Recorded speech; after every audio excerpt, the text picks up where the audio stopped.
Jim Beckler and Jim Brandstatter. Brought to you in part by the General Motors Corporation, by General Motors Parts, by Buick and your Buick dealer. The great American road belongs to Buick. By the financial professionals at Payne Weber, by the Unisys Corporation, by Domino's Pizza, and by Bud Light.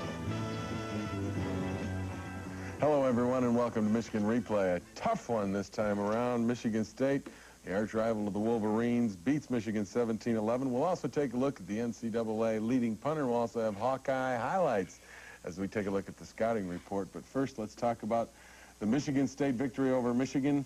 I guess it's a simple story. 7 interceptions.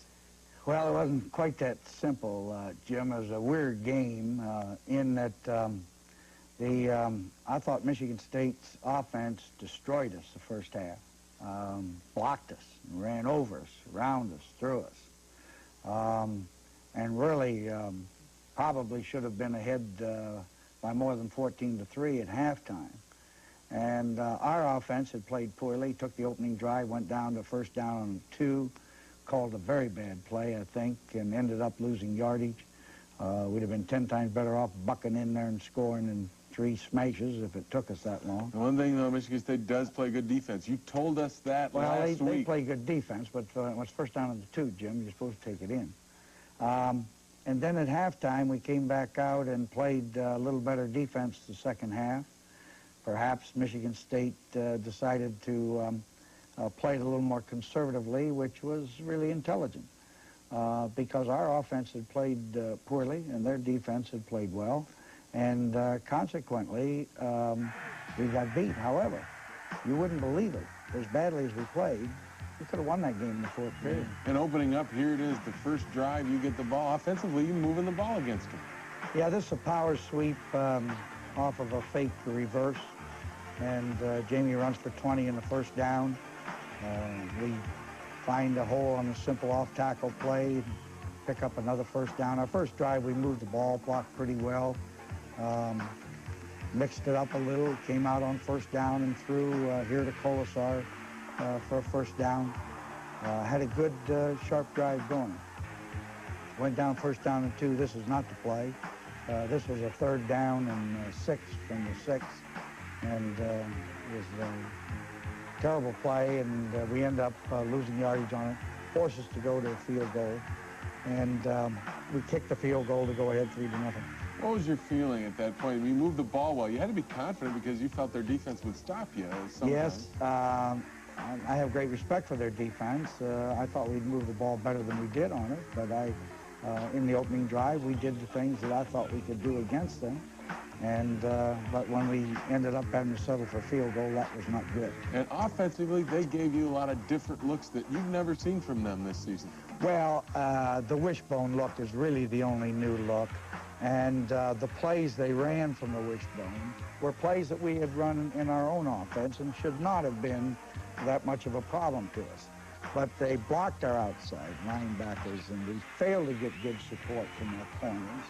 And consequently, we got hurt badly in the first half. Lorenzo White had a big day against you. This is the first time he's really run well against a Michigan defense. I've always said about Lorenzo, he's a great, great back. And the only thing is sometimes he handicaps himself when he starts to squat and to dodge. And he's a great north-south runner. He can break tackles. And when he's running that way, he's certainly a great back.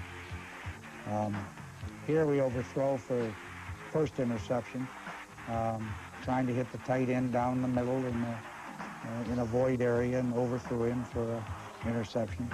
And I want to say this, Jim, those interceptions, here they get the ball back, and this is a big run by White. Here he shows why he's a great back. That was a big play and carried him all the way down in there.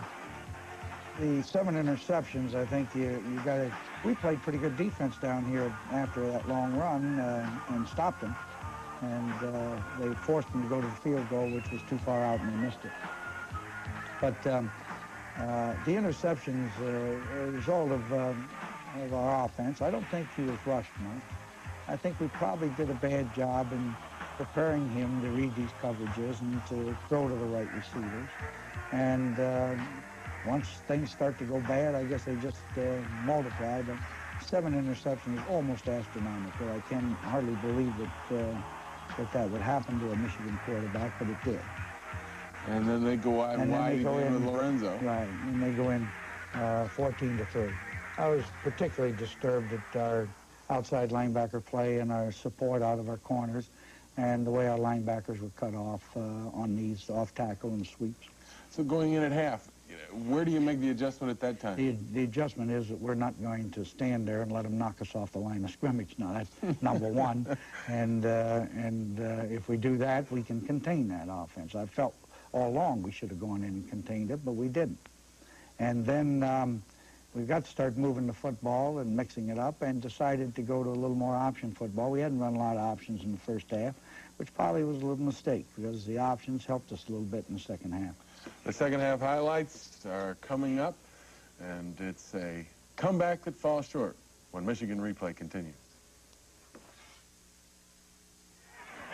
We thought that we were in the game all the way and that we could come back in the second half and have a good second half and possibly win this game.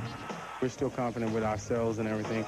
I think we're down from this loss, but we're going to bounce back and gain some more confidence and go out there and win the rest of this Big Ten.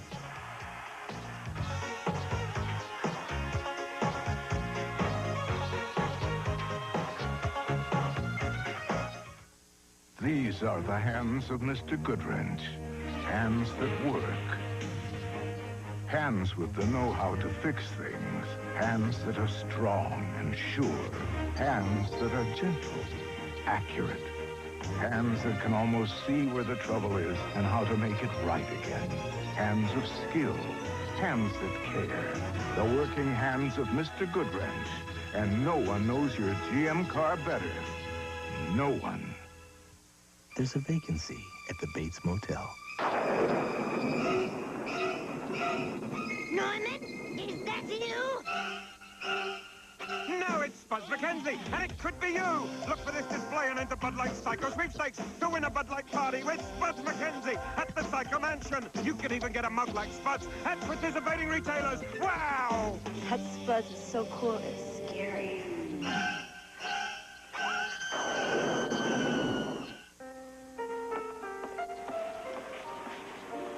I'd like to deposit a check, please.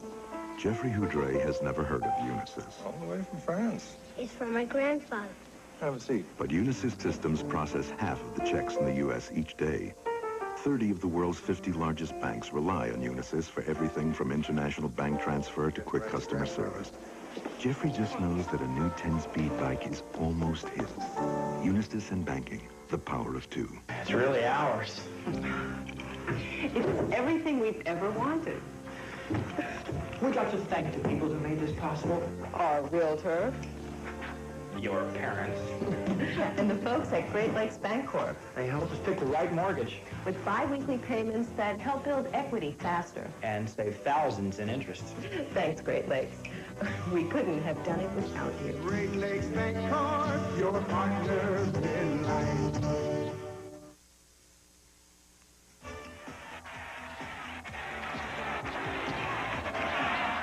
We felt we were hanging in there, but we let the ball outside the defense a couple times. Instead, we're going to stop them running up inside the middle, and we felt we accomplished that. But when they got outside, that's where they really hurt us bad. And that's when the second half, we said, hey, we're not going to let them run anymore. We have to shut them down. We wanted our offense. We had to give them a chance, get the ball back, and try to score. So the defense came out in the second half and really did. You obviously got the message across at halftime. We're not going to get knocked off the ball because defensively they only scored 3 points and had only one drive in the second half. So that adjustment worked. Yeah, I think we did play a little better defense. You know, we're struggling defensively, and that first half was the worst I've seen at Michigan in a long time. But we played better defense second half, and we did give the offense a chance to win it, but the offense turned it over. The defense has overcome some of those injuries, you know, to a degree. Well, you know, when you McIntyre and Thiebert, we're not going to have people in there of that caliber, no. We're not going to get them real quick. But We moved the ball, we made some good plays, but invariably we end up stopping ourselves doing something that was wrong. And, you know, this drive looked like we were moving and in control, and I thought the momentum had swung our way in the second half. We started to control. Then we come out on first down to throw a pass, and it's obviously it went to the wrong receiver and threw the ball for an interception. So you can't do that. That's a first down pass in their territory. You just don't do things like that. And once again, the defense, again, comes up big, well, keeps them. Anytime you can get a great back like this to start bouncing and you got people out there, you got a great chance of stopping him. But when he gets going north and south, he's one of the best in the business. And here comes your big break of the second half. This was the break, a tremendous punt by Monty Robbins, and Risen gets the ball and running here and drops it. And we fall on it, and so that's the break we were looking for, and we got it. And it seemed to pick the offense up because the offense was able to move the ball and go into the wishbone with no tight ends. Right. This is went to a few option plays and effectively moved the ball pretty well. Got down in the scoring position, came up on a 3rd down 7 situation and faked the option, and went over the middle to Jamie Morris, who caught the ball right in front of their strong safety for a touchdown. At that point, you're in the game, and then you decide to go for 2. Well, at that time, it was 14-9. The extra point wasn't going to help us much. We'd be trailing by more than a field goal. So we came out, went for the 2 points, and got it to make it 14-11. At that point, we were in business. The next score, if we could get the next score, we'd win the game. And then, of course, Michigan State comes back, and they, to their credit, put together a decent drive to get a little breathing room. That's right. But really, Jim, the field goal meant nothing to us because we had to score a touchdown to win anyway. And they're going up by 6 points really, in my judgment, didn't mean anything to us. Don't get me wrong, it was a smart move to do that, but still, from our standpoint, we didn't feel bad about this field goal at all. Langlo hits the field goal, just barely got over, Well, he didn't make it by much. I didn't think it would make it. Well, fortunately, there was a little bit of wind running from north to south, and that's where he was kicking the ball. And this is your chance to win it, despite the turnovers. Right. Jamie makes a nice run here on a play that wasn't really blocked too well. Pick up a first down, and there's 5 minutes left. It's 3rd and 8 situation here, and we hit the big pass over the middle for a first down, and we're in their territory. And we go down in, it's 3rd and 5 on the 31-yard line. A 3rd down 5 situation, and this, you know, just a terribly thrown ball, and they intercept and take us out of there. And I can't believe that with 7 interceptions, we were still down in there ready to win that game in the 4th period. Okay, let's talk a little bit about that now. Demetrius Brown, your quarterback, has taken a lot of heat. You've hung in there with him, and he's a good quarterback. Got a great arm, and he seems to move the ball club at times. How do you coach against the turnover and those interceptions? Well, no, I've never I've never had the opportunity to work with one that's had 7. That's a lot. Well, there's a challenge for you. That's a challenge. But I don't ever like to look at it as a quarterback. Halftime, we came back out and played a little better defense the second half.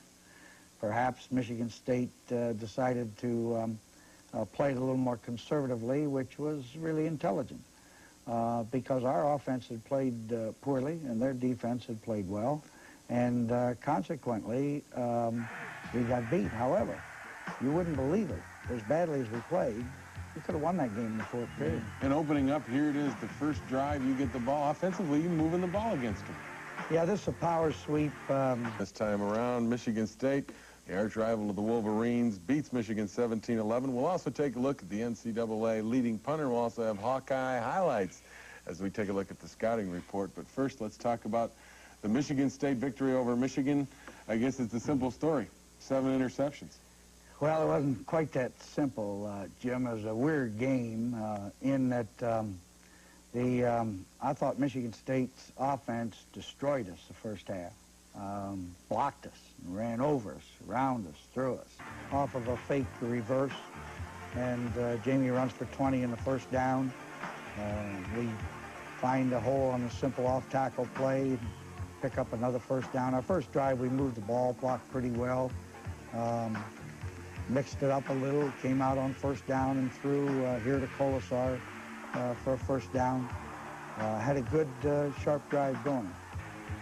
Went down first down and 2. This is not the play. This was a third down and 6 from the 6. And Jim Beckler and Jim Brandstatter. Brought to you in part by the General Motors Corporation, by General Motors Parts, by Buick and your Buick dealer. The great American road belongs to Buick. By the financial professionals at Payne Weber, by the Unisys Corporation, by Domino's Pizza, and by Bud Light. Hello, everyone, and welcome to Michigan Replay. A tough one. And really probably should have been ahead by more than 14-3 at halftime. And our offense had played poorly, took the opening drive, went down to first down on 2, called a very bad play, I think, and ended up losing yardage. We'd have been 10 times better off bucking in there and scoring in 3 smashes if it took us that long. The one thing, though, Michigan State does play good defense. You told us that last week. Well, they play good defense, but when it's first down on the 2, Jim, you're supposed to take it in. And then it happened.